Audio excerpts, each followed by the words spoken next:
इस वीडियो में हम बायोलॉजी गलतफहमी के 8 पॉइंट्स डिस्कस करने वाले हैं। सबसे पहला पॉइंट, आप सीधे डायरेक्टली याद कर रहे हैं बायोलॉजी लाइन टू लाइन, आप हर चीज याद कर रहे हैं। दूसरे पॉइंट, कभी कभी हम ओवर कॉन्फिडेंट होते हैं, तो ये गलती मत करिए। चौथा पॉइंट, आप बायोलॉजी को कम टाइम देते हो, बल्कि आधा टाइम देना चाहिए। पांचवा पॉइंट, आप क्वेश्चन प्रैक्टिस नहीं करते हो बायोलॉजी में। छठा पॉइंट, आप बायोलॉजी के लेक्चर स्किप करते हो, टीचर से आप पढ़ते नहीं हो, आप समझते हो खुद से ही पढ़ जाएंगे। सेवंथ पॉइंट विच इज की आप बायोलॉजी डायग्राम्स और बायोलॉजी की फिगर्स को इंपॉर्टेंस नहीं दे रहे हो। आठवां पॉइंट, आप आउटसाइड फोकस मत करना। बहुत सारे बच्चे आउटसाइड ऑफ एनसीईआरटी पढ़ते हैं, तो ये 8 पॉइंट हम बिल्कुल डिस्कस करेंगे और उसके साथ साथ बोलेंगे कि इन 8 पॉइंट्स की क्या स्ट्रेटजी है, मतलब क्या गलती है, उसी को आप स्ट्रेटजी बनाए। तो लेट्स गेट स्टार्ट। अस्सलाम वालेकुम, welcome to NEET SOS episode 5 biology अठन्नी गलत फहमी। As you all of know कि स्टूडेंट्स देखिए, बायोलॉजी जो है 50% वेटेज कैरी करता है। नीट का मतलब 360 मार्क्स बायोलॉजी में, 90 क्वेश्चन आते हैं बायोलॉजी से।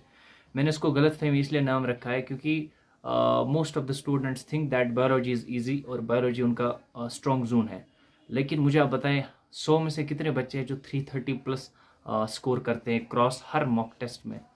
और मैं आपको इसलिए वार्न कर रहा हूँ क्योंकि कभी एक वक्त का इतने सालों में सबसे स्ट्रॉन्गेस्ट सब्जेक्ट जो बायोलॉजी था, उसमें क्या गलती मैंने की जिसकी वजह से 300 एंड सम मार्क्स आ गए मुझे। इवन गुड स्कोर नहीं आया बायोलॉजी में। रीजंस क्या था? तो ये रीजंस आपकी स्ट्रैटेजी बन सकती है अगर इन रीजंस को आपने ठीक करा। देखो, स्टूडेंट्स कीप टेलिंग मी कि what's the strategy to strengthen physics chemistry, लेकिन इनको मैं बता रहा हूँ कि यार, अगर आपका सिलेक्शन निश्चिंत करना है तो आपको ये ज़रूरी देखना है कि बायोलॉजी आपका स्ट्रांग रहे। लेकिन आपका बायोलॉजी स्ट्रांग रहे, इसके लिए आपको क्या क्या करना है। ऐसा नहीं कि आप हाँ बायोलॉजी इजी, अरे यार बायोलॉजी जैसे। तो let's talk about the reasons. Number 1 is, आप सीधे डायरेक्टली याद रखते हैं biology. You keep scrolling the page, आप पन्ने पलटते जा रहे हैं और सोच रहे हैं कि नहीं इट इज़ ऐसे ऐसे नहीं होगा यार। अगर आप ये कर रहे हैं ना, जिसमें तो इसमें आपको गलती कर सकते हैं। जैसे मैंने मतलब एनाटॉमी मैंने पढ़ी नहीं थी, तो मैंने उनकी लाइन रट ली तो, लेकिन कुछ लाइन जो है बिना समझ के मैंने रट ली थी। तो इस साल जो एनाटॉमी से आया था क्वेश्चन कि the secondary part of the कुछ वो होता है प्लांट का, उसमें रेनिन्स, टेजिन्स, रेजिन्स, लेटेक्स वगैरह होता है। तो वो वहाँ पे मैंने लॉजिक लगाया, मैंने सोचा, लाइन मुझे याद नहीं थी, मैंने सोचा हाँ ये तो यार पेरिफेरल पार्ट में होना चाहिए, लेकिन वो इनर पार्ट में होता है। तो यार इस फ्लो में आपकी लाइन गलत हो सकती है, आप लाइन को ठीक से समझ नहीं पाएंगे और लाइन आपको उल्टा याद रह सकती है, और जब फिर क्वेश्चन उल्टा पुल्टा बन जाएगा तो लाइन गलत हो जाएगी। नंबर 2, आप हर चीज़ याद करते हो, एग्जाम्पल्स याद करो, बस एग्जाम्पल्स याद करो, कुछ डेटाज याद करो, डेट्स याद करो, लेकिन आप हर चीज़ याद करोगे तो यार ये सही बात नहीं है। फॉर एग्जाम्पल, उसमें मैकेनिज्म्स होते हैं, और जब मैकेनिज्म से कॉन्सेप्चुअल क्वेश्चन बनते हैं तो फिर याद करने से वो नहीं होते। जैसे मैकेनिज्म्स में हमारा nerve conduction, counter current mechanism, hormone receptor complex, sliding filament theory, ascent of sap, ये सब जो है ये मैकेनिज्म्स होते हैं। इनको अगर आपने मैकेनिज्म्स उनका नहीं सीखा ना सही से, तो फिर आपका क्वेश्चन गिर सकता है, आप क्वेश्चन छोड़ सकते हो, क्योंकि याद करने से मैकेनिज्म्स कभी समझ नहीं आते, उनको समझना पड़ता है।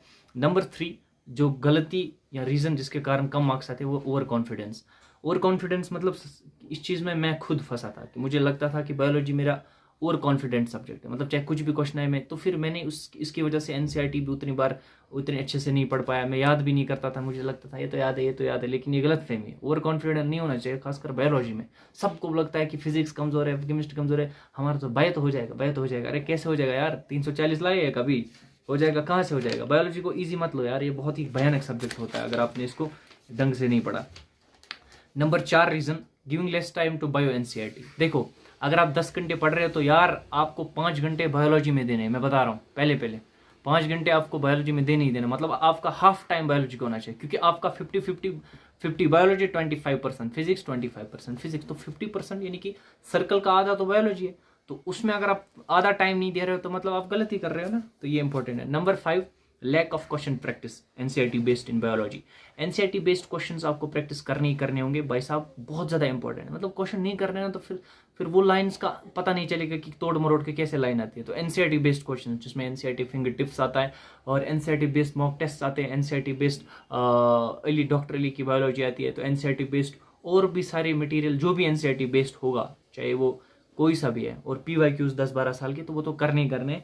तो प्रैक्टिस से आपको ये लाइंस एक तो स्टिक ऑन हो जाती है, और दूसरा ये है कि उन लाइंस का पता चलता है कि उल्टा कैसे आ सकता है, इनडायरेक्टली कैसे पूछा जा सकता है, ठीक है।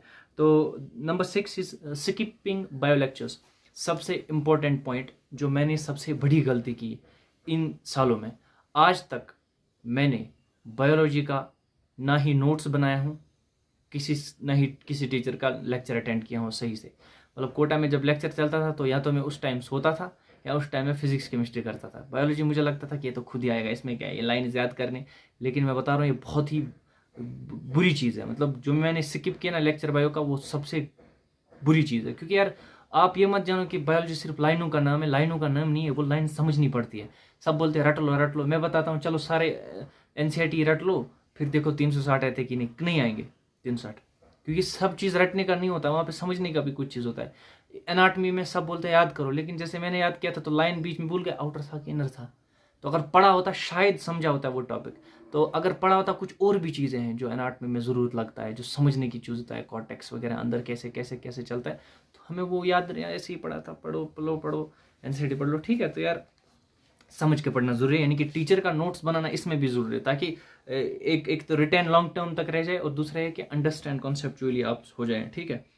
तो ठीक है, तो इसको आप क्या करेंगे, तो इससे एक अगर आप नोट्स नहीं बनाते खुद से ही, सब बार ऐसा लगते हो, आपको बोलता है सुपर कॉन्फिडेंट आसान है, तो ये एक इल्यूजन है, धोखा है। आसान है बायोलॉजी आसान है, अरे ये धोखा है, नहीं आसान है यार, इसको भी टाइम देना पड़ता है, ठीक है। नंबर 7th रीजन जो आपको स्ट्रैटेजी भी बनानी है, not giving importance to bio figures और डायग्राम्स।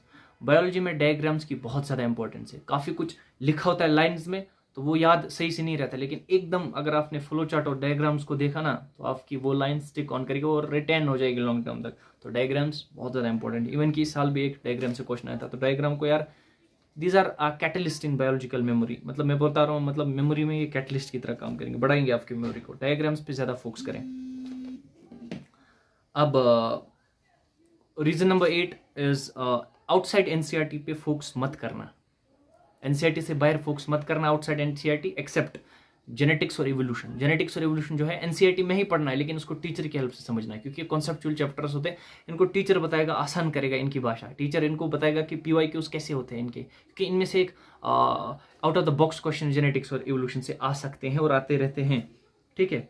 और वही है, याद ये रखना है कि इन चैप्टर्स को आप टीचर्स की हेल्प से अच्छे से पढ़े। बाकी एनसीईआरटी बायोमाता से कुछ बाहर नहीं आता, बगैर एनसीईआरटी आसानी से दिमाग में भी नहीं आता, इससे बाहर कुछ नहीं आता, लेकिन ये भी दिमाग में सही से नहीं आता। हर बार पढ़ने के बाद आपको नया लाइन, नया मतलब निकलेगा। ये सर खुद बताते हैं कि बार बार पढ़ो एनसीईआरटी और समझने, पहले टीचर से समझो, उसके बाद पढ़ो, फिर आपको पता चला अच्छा ये लाइन का अर्थ ये है, तब पता चलेगा, ठीक है। तो इसको बार बार पढ़ो, बार बार पढ़ो, हाईलाइट करो, स्टिक नोट्स लगाओ, फ्लो चार्ट्स बनाओ, एक एग्जाम्पल्स का एक शीट बनाओ, ठीक है। मॉर्फोलॉजी का वो याद रखो, एनिमल किंगडम की एग्जाम्पल्स। तो मतलब एग्जाम्पल्स को देखते रहो, मॉर्फोलॉजी, एनिमल किंगडम, टिश्यूज, ये सब की एग्जाम्पल्स देख रहो। बाकी यार कुछ चैप्टर्स है जो बेस है इस बायोलॉजी का, और उसको आप अच्छे से यार पढ़ना, जिसमें सेल बायोलॉजी आता है, उसमें बायोटेक्नोलॉजी आता है, जिसमें जेनेटिक्स आता है, ह्यूमन रिप्रोडक्शन आता है, इकोलॉजी होता है। इन चैप्टर्स को यार, इन चैप्टर्स को टाइम दो और इन चैप्टर्स को टीचर की हेल्प से बहुत ही ज़बरदस्त तरीके से समझना, प्लीज़ और प्लीज़। इन चैप्टर्स को फिर एनसीईआरटी पढ़ना, लेकिन समझना, नोट्स बनाना, अच्छे से सीखना। तो यहाँ पे भी यार बायोलॉजी में वही है, NBBPL एनसीईआरटी बार बार पढ़ लो, एनसीईआरटी बार बार पढ़ लो, लेकिन उससे पहले टीचर से पढ़ लो, खुद से डायरेक्टली मत पढ़ना। मैं बता रहा हूँ, इसमें एनसीईआरटी से बाहर कुछ नहीं आता, लेकिन मैं बता रहा हूँ तोड़ मरोड़ के भी आते हैं लाइंस, तो वो लाइंस गलत करते हैं। मतलब 360 लाने के लिए यार एनसीईआरटी टीचर से समझने, फिर बार बार NBBPL एनसीईआरटी बार बार पढ़ लो। और इस गुमान में कभी मत रहना कि बायोलॉजी आसान है, ये गुमान में मत रहना यार बायोलॉजी आसान है, बल्कि ये समझो कि आधा है और इसको आपको स्ट्रॉन्ग करना है, और इस आधे को आपको अपना टाइम देना है, नहीं तो ये नाराज हो जाएगी। हाँ 10 घंटे पढ़ रहे हो तो 5 घंटे। मेरे को गुलाम रसूल फ्रेंड है मेरा, वो बताता था यार लास्ट पे, उसके इस बार मेरे से ज़्यादा मार्क्स आए, जबकि मॉक्स में वो बेचारा बहुत ही कम स्कोर कर रहा था लास्ट पे। और थोड़ा उसने बोला कि यार डिप्रेशन में हूँ मैं, क्या करूँ, लेकिन स्कोर उसका सही है, क्योंकि उसने भी बोला आदिल बायो को टाइम दे। मैंने कहा यार ठीक है यार, क्या बायो को टाइम दूँ यार, क्या बायो को टाइम दूँ, अभी तो बायो स्ट्रॉन्ग है मेरी। लेकिन पता नहीं था ना कि रीजन असर्शन आएगा और स्टेटमेंट 1 2 आएगा, जिसमें मैं यार भाई ये लाइन तो याद सही से याद ही नहीं है, क्या था और हो गया ख़त्म। और उसी हड़बड़ी में इंसान नॉट, जैसे correct, which of the following is not correct, तो ये इसमें ध्यान नहीं देता है। तो इसमें यार आपको क्वेश्चन प्रैक्टिस की बहुत ज़्यादा जरूरत है, टेस्ट सीरीज की, ताकि टेस्ट में पता चले all of these, which of these not correct, is correct. Is not incorrect, ये भी आता पता चला, स्टेटमेंट 1 2 उसमें देखना पड़ता है। तो यार ये उसके लिए भी मॉक टेस्ट जरूरी है। तो मॉक टेस्ट तो मैंने बोला ही है कि एनक्यूटी है। तो बस ये है कि बायोलॉजी को आसान मत लेना, बायोलॉजी को टाइम देना और बायोलॉजी को एनबीपीपी एनसीईआरटी बार बार पढ़ लेना। लेकिन कुछ चैप्टर्स है उनसे टीचर की हेल्प जरूर लेना है, genetics, ecology, evolution, biotechnology, this cell biology, इनको आप टीचर की हेल्प से ज़रूर करना। और बाकी इसमें यार लेक्चर्स कभी स्किप नहीं करना। और ये जो रीजंस है जिससे कम मार्क्स आते हैं, इनको आप स्ट्रैटेजी बनाकर बायोलॉजी को आसान बनाते रहना। तो मिलेंगे अगले एपिसोड में इंशाल्लाह।